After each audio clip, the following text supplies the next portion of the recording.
नमस्कार. इन्स्पायर मराठी या चॅनलमध्ये आपणा सर्वांचे खूप खूप स्वागत आहे. आजच्या व्हिडिओमध्ये आज आपण पाहणार आहोत की शक्तिस्थळांचा उगम कसा झाला आणि यासाठी माता पार्वतीला काय काय अग्निपरीक्षा द्याव्या लागल्या, पित्याच्या द्वेषासाठी सामोरे जावे लागले, हे सर्व आज आपण आजच्या व्हिडिओमध्ये पाहणार आहोत. जर तुम्ही इन्स्पायर मराठी या चॅनलवर नवीन असाल तर चॅनलला सबस्क्राईब करा. व्हिडिओ आवडला असेल तर लाईक आणि कमेंट करा. आपल्या पौराणिक कथेनुसार भगवान शिव हे स्थिरतेपासून नृत्याकडे आणि नृत्याकडून स्थिरतेकडे जाऊ लागले. सर्वांनाच म्हणजे गंधर्व, यक्ष आणि तिन्ही लोकांचे देव हे भगवान शिवांचे रूप पाहून मोहित आणि जिज्ञासित झाले होते. माता सतीलाही त्यांच्या रूपांचे मोह पडले होते. त्या अरण्यामध्ये आपल्या मैत्रिणीसोबत फिरण्यास जात होत्या, पण त्यांना भगवान शिवशंकरांची जागा आजूबाजूला त्यांचा भास होत असे. हळूहळू ते भगवान शिवशंकरांच्या पूजा करायला लागल्या, त्यांच्या प्रेमात पडल्या, त्यांच्या भक्तीमध्ये त्या वाहू लागल्या आणि एके दिवशी भगवान शिवशंकरांशी आणि माता पार्वतीचा विवाह झाला. परंतु यास प्रजापती दक्षांची परवानगी नव्हती. भगवान शिवशंकरांनी माता सतीला आपल्या आयुष्यात त्यांची जागा दिली, परंतु प्रजापती दक्षांनी असे केले नाही. त्यांनी त्यांचा जावई अजूनही मानले नव्हते.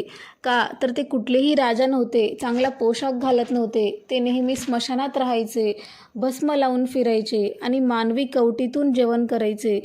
हे असे त्यांचे वागणूक आचरण होते. त्यामुळे त्यांना हे असे आचरण अजिबात आवडत नव्हते. एकतर ते डोळे मिटून असायचे किंवा वेड्यासारखे तांडव नृत्य करायचे. यामुळे प्रजापती दक्षांना ह्यांची वागणूक अजिबात आवडत नसायची आणि त्यामुळे त्यांना जावई म्हणून त्यांनी स्वीकार केला नव्हता. काही काळानंतर प्रजापती दक्षांना असे वाटले की एक मोठा विधी करण्याची इच्छा निर्माण झाली. त्यानंतर त्यांनी प्रत्येक राजा, देव, सर्व देवांना, ब्राह्मणांना आमंत्रित केले.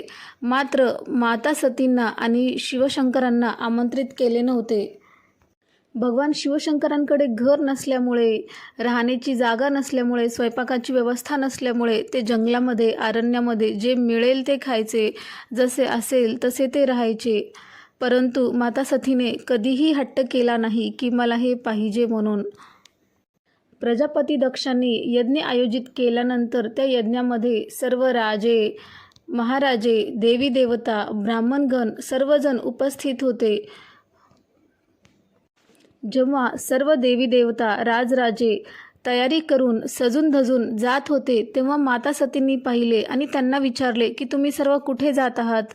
तेव्हा देवदेवतांनी म्हणले की प्रजापती दक्षांनी खूप मोठा विधी आयोजित केला आहे, त्यासाठी आम्ही सर्व जात आहोत. आपल्या पित्याच्या प्रेमापोटी माता सतीने थोडाही विचार न करता त्या आनंदित होऊन तिथून एक रथ जात होता. त्यांनी त्या रथाला थांबवून त्यांना विचारले की तुम्ही सर्व कुठे जात आहात.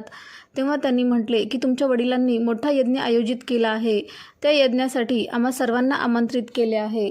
तेव्हा तुम्ही नाही का येणार, असे त्यांनी विचारल्यानंतर जेव्हा तिला कळले की तिला आणि तिच्या पत्नीला आमंत्रित केलेले नाही, तेव्हा ती पूर्णपणे निराश झाली आणि त्यांना अपमान वाटला आणि ते भगवान शिवशंकरांवर अन्याय झाला आहे असे माता सतीला समजले. तेव्हा ती आपल्या वडिलांकडे जात आहे असे शिवशंकरांना सांगून त्या आपल्या वडिलांकडे निघाल्या. भगवान शिवशंकर म्हणतात की मला काहीही फरक पडत नाही, तू त्रास करून घेऊ नकोस, जिथे आहोत आपण तिथे ठीक आहोत. माझ्या पित्यांनी सर्व देवदेवतांना बोलवले, ब्राह्मणांना बोलवले, मग मलाच का बोलवले नाही, माझीच अडचण का झाली. म्हणून माता सती या अतिशय चिडलेल्या होत्या आणि त्या इतक्या चिडल्या होत्या की त्या आपल्या पित्याला जाब विचारण्यासाठी निघाल्या. कदाचित आमंत्रण द्यायचे हरवले असेल म्हणून त्यांनी नकळतपणे आपले विचार बदलून त्या निघाल्या.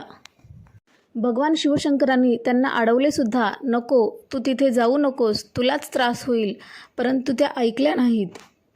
जेव्हा विधी होत होता त्याच जागेवर माता सती पोहोचल्या तेव्हा त्यांना तिकडे त्यांचे भाऊ बहीण नातेवाईक पूर्णपणे सजलेल्या वेशात दिसले, पण त्या मात्र जंगलात राहत असलेल्या साध्या कपड्यांमध्ये आल्या होत्या. लोक त्यांची टिंगल उडवायला लागले, हसू लागले. भस्मधारी तुझा नवरा कुठे आहे हे सुद्धा विचारू लागले. स्वतःच्या केसांचा अवतार तरी कसा केला आहेस, अजून भांग देखील पाडला नाहीस, असे म्हणत ते त्यांची टिंगल उडवत होते. या सर्व गोष्टींकडे त्या दुर्लक्ष करत आपल्या वडिलांची काहीतरी चूक झाली असावी या विश्वासाने ती त्या आपल्या वडिलांना भेटण्यास गेल्या. जेव्हा त्यांना त्यांचे वडील भेटले तेव्हा दक्ष चिडले आणि त्यांनी विचारले, तुम्ही शिवाला आमंत्रण का दिले नाही? तेव्हा दक्षाने प्रत्येक संभाव्य मार्गाने शिवाला शिवीगाळ केली आणि ते म्हणाले, मी माझ्या घरात कधीही त्यांना प्रवेश करू देणार नाही. तेव्हा शिवशंकर थोडा वेळ शांततेत बसतात आणि मग त्यांचे अग्नीमध्ये रूपांतर होते आणि त्या रागात ते उठतात आणि शिवशंकर आपल्या जटांमधला एक केस काढतात आणि शेजारी असलेल्या खडकावर मारतात. वीरभद्र नावाचा एक शक्तिशाली जीव त्यातून निर्माण झाला आणि त्यांनी वीरभद्राला सांगितले, जा आणि यज्ञ नष्ट कर. तेव्हा दक्षसहित कोणालाही या यज्ञामधून काहीही प्राप्त व्हायला नाही पाहिजे. या यज्ञात सामील झालेल्या सगळ्यांचा नाश कर. वीरभद्र संपूर्ण क्रोधाने गेला आणि यज्ञ उद्ध्वस्त केले. जे कोणी या यज्ञामध्ये मार्गामध्ये आले त्यांना सगळ्यांची कत्तल कर आणि मुख्य म्हणजे दक्षचा वध केला, प्रजापती दक्षांचा वध केला. त्यानंतर शिवशंकर आले आणि सतीचे अर्धे जळालेले शरीर उचलले आणि ते त्यांच्याकडे शब्दच नव्हते की ते शब्दांच्या पलीकडे त्यांचे दुःख झाले होते. त्यांनी आपल्या खांद्यावर ठेवले आणि ते चालू लागले आणि मोठ्या क्रोधात शोकात चालत होते. शरीर खाली ठेवणार नव्हता, पण ज्वालांना तिचे शरीर जाळूही देणार नव्हते, दफन करायला देणार नव्हते. तसेच ते पुढे चालले होते. असेच पुढे चालत असताना माता सतींच्या शरीर सडायला सुरुवात झाली आणि जसे जसे सडत गेले त्यांच्या शरीराचे तुकडे खाली पडत होते. त्यांचे शरीर जिथे जिथे पडले अशी 54 स्थळे पूर्ण भारतामध्ये ओळखली जातात. म्हणूनच शक्तिस्थळांचा उगम झाला आहे. या दिवसांपासून शक्तिस्थळं म्हणून उगम पावली आहेत.